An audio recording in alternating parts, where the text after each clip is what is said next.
नमस्कार, आप देख रहे हैं न्यूज इंडिया। न्यूज इंडिया के न्यूज आवर में आपका स्वागत है। मैं हूं नीरज। खबरों की शुरुआत हेडलाइन से।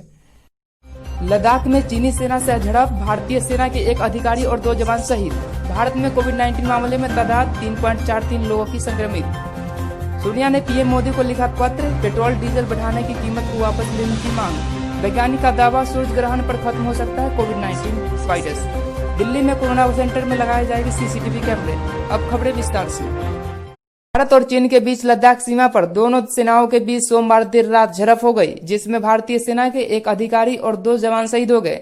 गैलवान घाटी में डी एस्केलेशन प्रतिक्रिया के दौरान बीते रात दोनों सेनाओं के आमना सामना हो गया, जिसमें हमारे जवान शहीद हो गए। इसमें भारतीय सेना के एक अधिकारी और 2 सैनिक शामिल थे। दोनों पक्षों के वरिष्ठ सैन्य अधिकारी मौजूदा में तनाव को कम करने के लिए बैठक कर रहे हैं। पिछले महीने की शुरुआत में गतिरोध शुरू होने के बाद भारतीय सैन्य नेतृत्व में फैसला किया था कि भारतीय सेना पेंगोंगसो, गलवान घाटी, डेमचोक तथा दौलत बेग ओल्डी के सभी विवादित क्षेत्रों में चीन सैनिक का आक्रमण अंदाज से निपटने के लिए कड़ा रुख अपनाएगा। चीन सेना ने एलएसी के पार धीरे धीरे अपना रणनीति भंडार बढ़ाती जा रही है और उसने वहां तोप के एवं अन्य भारी सैन्य उपकरण पहुंचा दिए हैं।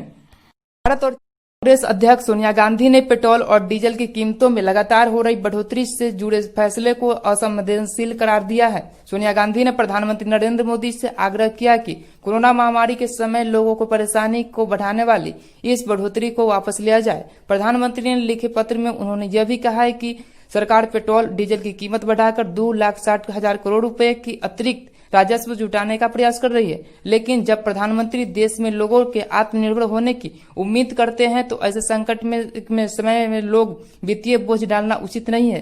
सोनिया गांधी ने मौजूद कोरोना महामारी के खिलाफ लड़ाई के दौरान भारत को स्वास्थ्य संबंधित आर्थिक और सामाजिक चुनौतियों का सामना करना पड़ा।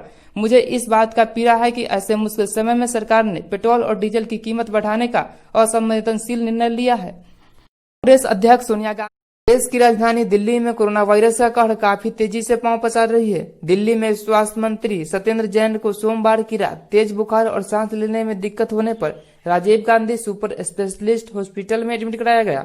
स्वास्थ्य मंत्री सत्येंद्र जैन का आज कोरोना टेस्ट होगा। उनका ऑक्सीजन लेयर अचानक गिर गया था। देश और दुनिया में कोरोना वायरस के मामले तेजी से बढ़ रहे हैं। इस बीच चेन्नई के एक वैज्ञानिक ने सूर्य ग्रहण और कोरोना वायरस के बीच कनेक्शन का दावा किया है। Nuclear and earth scientist doctor के सुंदर रचना का दावा है कि पिछले साल 26 दिसंबर को लगने वाले सूर्य ग्रहण को कोरोना वायरस आया था और आने वाले 21 जून को सूर्य ग्रहण के दिन वायरस समाप्त हो जाएगा। वैज्ञानिक का कहना है कि सूर्य ग्रहण के बाद उत्सर्जित विखंडन ऊर्जा के कारण, पहले न्यूट्रॉन के कारण या संपर्क के बाद कोरोना वायरस टूट गया है। उन्होंने कहा है कि दिसंबर 2019 में कोरोना वायरस हमारे जीवन को नष्ट करने के लिए आया है। मेरे समझ के अनुसार 26 दिसंबर को आखिरी सूर्य ग्रहण होने के बाद सौरमंडल के ग्रहों की स्थिति में बदलाव हुई है, जिससे कारण यह समाप्त होने की स्थिति में 21 जून को यह समाप्त हो जाएगी।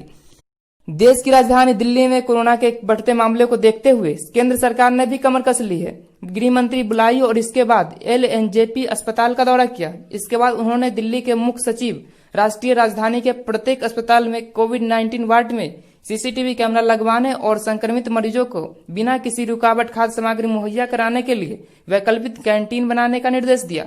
दिल्ली में बीते 24 घंटा में कोरोना के 1647 नए मामले सामने आए हैं और इससे सबसे ज्यादा 73 लोगों की मौत भी हो चुकी है।